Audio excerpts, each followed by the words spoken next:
अंगूठी। आज तक इस अंगूठी से तू अपने लिए लड़ता था।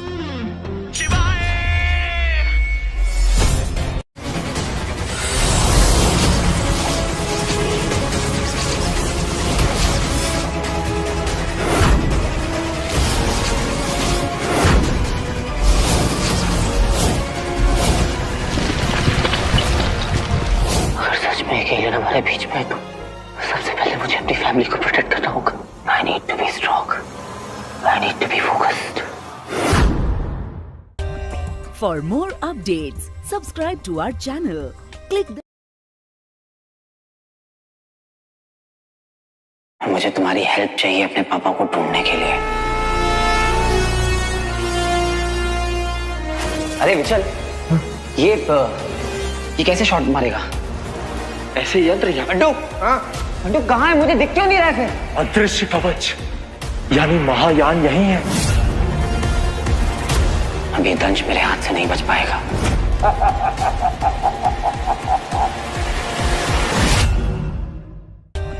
For more updates, subscribe.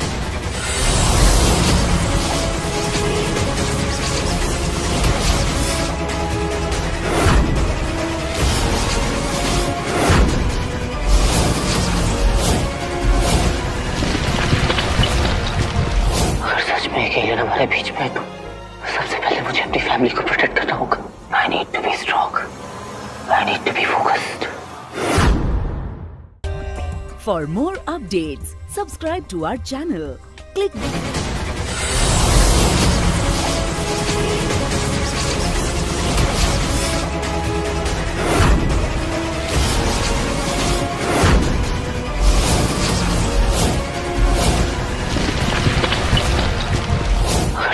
Alien हमारे बीच में है तो सबसे पहले मुझे अपनी फैमिली को प्रोटेक्ट करना होगा। I need to be strong, I need to be focused. For more updates, subscribe to our channel. मुझे तुम्हारी हेल्प चाहिए अपने पापा को ढूंढने के लिए। अरे विचल, ये कैसे शॉट मारेगा? ऐसे यंत्र यहाँ। अड्डू, अड्डू कहाँ है? मुझे दिख क्यों नहीं रहा है? अदृश्य कवच यानी महायान यही है। अभी दंश मेरे हाथ से नहीं बच पाएगा।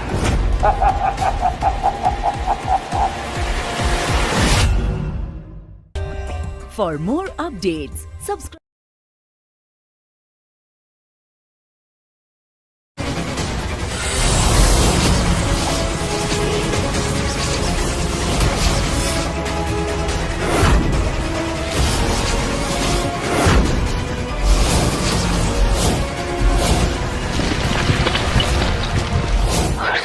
एलियन हमारे बीच में है तो सबसे पहले मुझे अपनी फैमिली को प्रोटेक्ट करना होगा। I need to be strong, I need to be focused. For more updates, subscribe to our channel.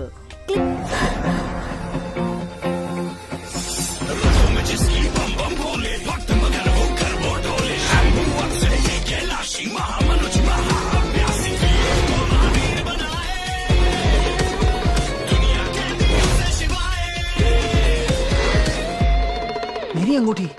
आज तक इस अंगूठी से तू अपने लिए लड़ता था।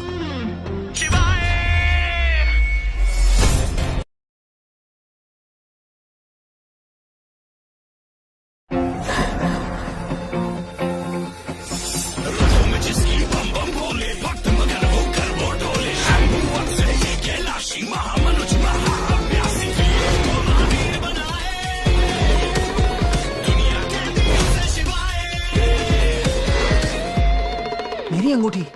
आज तक इस अंगूठी से तू अपने लिए लड़ता था। मुझे तुम्हारी हेल्प चाहिए अपने पापा को ढूंढने के लिए। अरे विचल, ये कैसे शॉट मारेगा? ऐसे यंत्र यहाँ। अड्डू, अड्डू कहाँ है? मुझे दिख क्यों नहीं रहा है? अदृश्य कवच यानी महायान यही है।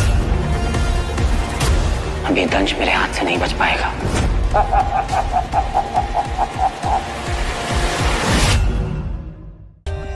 For more updates,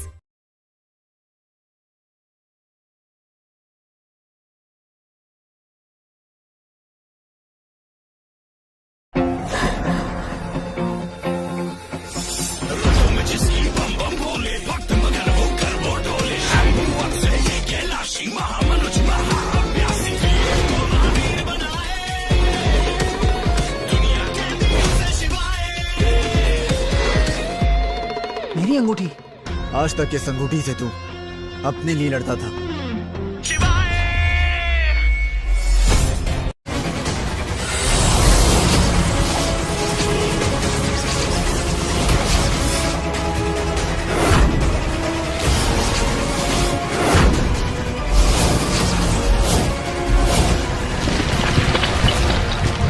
अगर सच में एक एलियन हमारे बीच में है तो सबसे पहले मुझे अपनी फैमिली को प्रोटेक्ट करना होगा।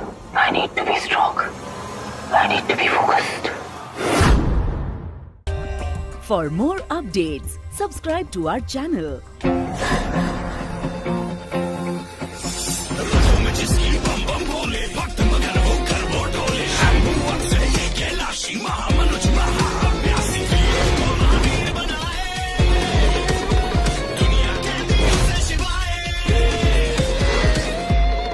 मेरी अंगूठी? आज तक इस अंगूठी से तू अपने लिए लड़ता था।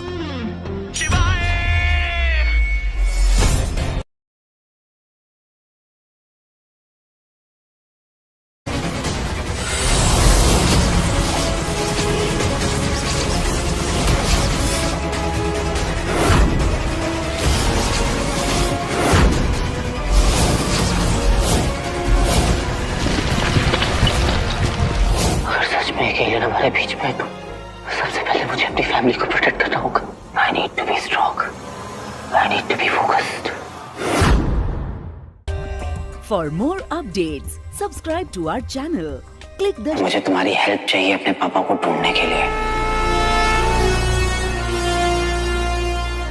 अरे विचल, ये कैसे शॉट मारेगा? ऐसे यंत्र या अंडू कहाँ है? मुझे दिख क्यों नहीं रहा है? अदृश्य कवच यानी महायान यही है। अभी दंश मेरे हाथ से नहीं बच पाएगा।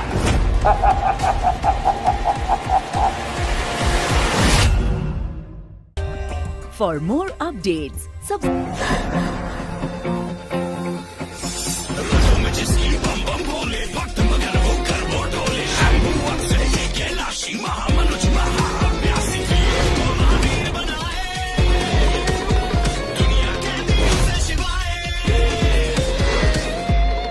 मेरी अंगूठी?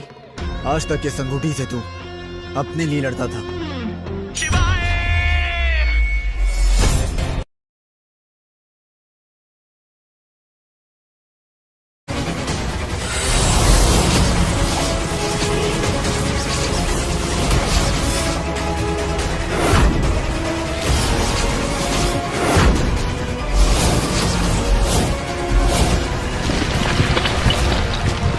अगर सच में एक एलियन हमारे बीच में है तो सबसे पहले मुझे अपनी फैमिली को प्रोटेक्ट करना होगा।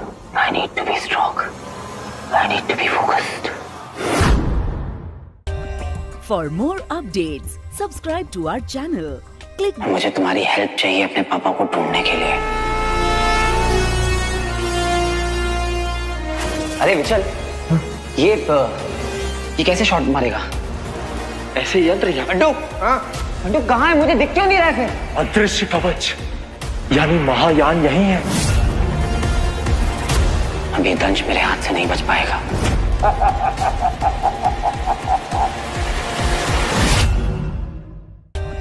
for more updates. वो है एक नई पोयम लेकर आए हुए हैं आपके लिए 12th क्लास के अंतर्गत। ये 5वीं पोयम है आ लेमेंट, एक विलाप या ये कहें एक महान दुख। ये पीवी शैली द्वारा कंपोज की हुई पोयम है। तो पोयम शुरू करने से पहले मैं निवेदन करूंगा कि जो हमारे नए व्यूअर हैं जिन्होंने हमारे चैनल को सब्सक्राइब नहीं किया है, पहले तो वे हमारे चैनल को सब्सक्राइब करें और बेल आइकन को भी साथ में हिट करें, जिससे कि और भी जो हम वीडियो दें वो आप तक सबसे पहले पहुंचे। हाँ, तो सीधा इसकी थीम पर आते हैं हम। इसकी जो थीम है, जो कवि है पीवी शैली, वो लगभग वैसे तो ये 1821 में कंपोज की हुई पोयम है। उस समय लेखक जो होता है, जो कवि है, वो 28 की एज पर होता है और इसको ये उस समय एहसास हो जाता है कि अब ये इस संसार में और ज़्यादा नहीं रहेगा। तो और ये अपने आप को इनकैपेबल पाता है जीवन के और आनंद भोगने में, या ये कहें कि और ज्यादा ये सोचता है कि अब मेरे लिए संसार में और आनंद भोगने को नहीं बचा। तो अपनी इस निराशा को, एक टाइप से जीवन से निराश होकर, ये उस निराशा को कवि बहुत अच्छी पंक्तिबद्ध तरीके से, बड़े एक बहुत अच्छे मूड में, ये कहें कि बहुत अच्छे तरीके से इस पोयम को फिर लिखते हैं और बहुत बेहतरीन पोयम है। चलो तो देखते हैं पोयम में है क्या एक्चुअली में, लेखक ने किस चीज पर विलाप किया है, किस चीज पर लेमेंट किया है, देखते हैं।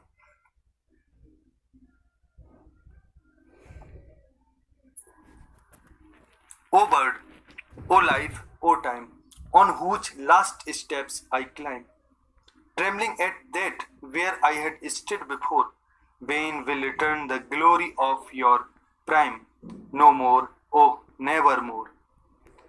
कवि कहता है, हे संसार, ओ बर्ड, हे संसार, हे जीवन, हे टाइम, ओ बर्ड, ओ लाइफ, ओ टाइम, यानी हे संसार, हे जीवन, हे समय, ऑन हुज लास्ट स्टेप्स, कि जिनके अंतिम चरण में यानी स्टेप्स पर आई क्लाइम, में चढ़ता हूं या मैं चढ़ा हुआ हूं।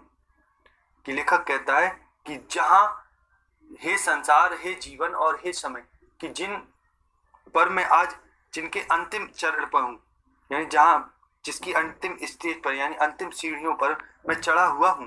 Trembling at that where I had stood before, trembling लड़खड़ाता हुआ, एट दैट कि जहां मैं आज लड़खड़ा रहा हूं, जिस पर, एट दैट वेयर जहां आई हैड स्टूड बिफोर, कि जहां कभी मैं खड़ा हुआ था, मजबूती से खड़ा हुआ था, आज जहां मैं उस जगह पर लड़खड़ा रहा हूं। When will return the glory of your prime, कभी पूछता है, क्वेश्चन मार्क लगा है, कभी पूछता है when will return, कब लौटेगी, the glory of your prime, prime mean होता है युवावस्था, वो तुम्हारी युवावस्था की वो कीर्ति, वो वैभव कब लौटेगा।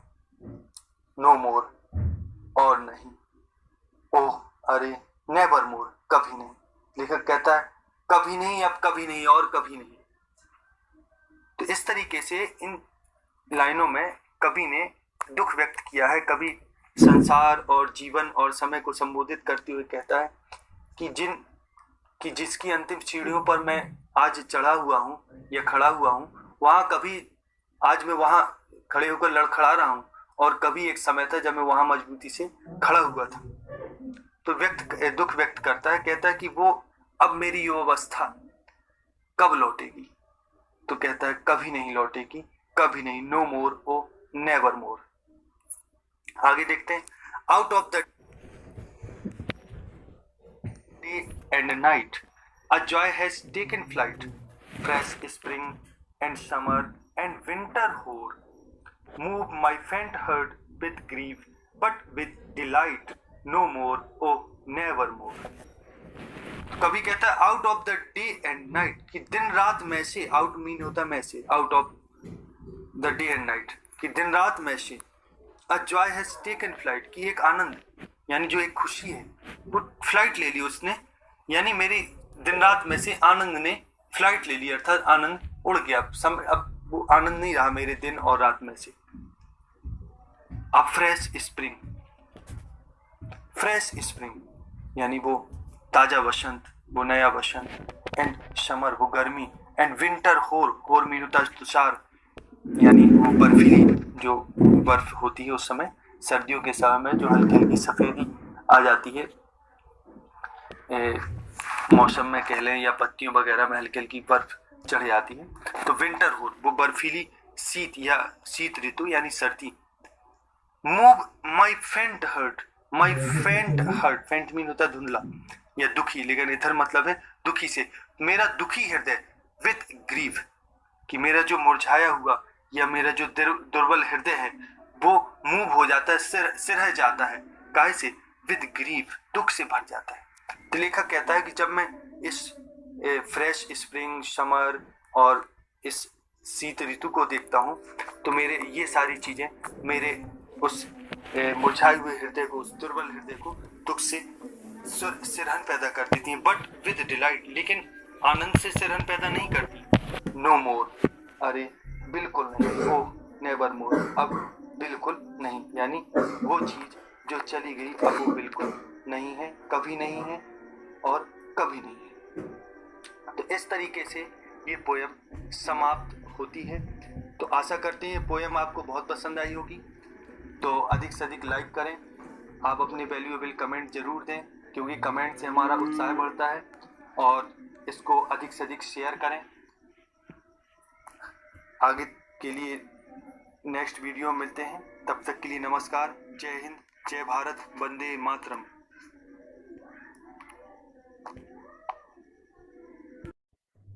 वो है हमारा दूसरी पोयम हम लेकर आए हैं, द ट्रू ब्यूटी, जो थॉमस कैरी ने लिखी है। तो शुरुआत करने से पहले जो हमारे नए व्यूअर हैं, जिन्होंने हमारे चैनल को सब्सक्राइब नहीं किया है, वे हमसे जुड़ने के लिए चैनल को सब्सक्राइब करें और बेल आइकन को हिट करें, ताकि जो भी हमारे और नई वीडियो आए उसका नोटिफिकेशन आपको समय समय से मिले और आपके पास नई वीडियो हमारी पहले पहुंचे। तो चलिए शुरुआत करते हैं नई पोयम की, द ट्रू ब्यूटी यानी सच्ची सुंदरता। थॉमस कैरी ने ये लिखा है, उनके द्वारा कंपोज्ड है।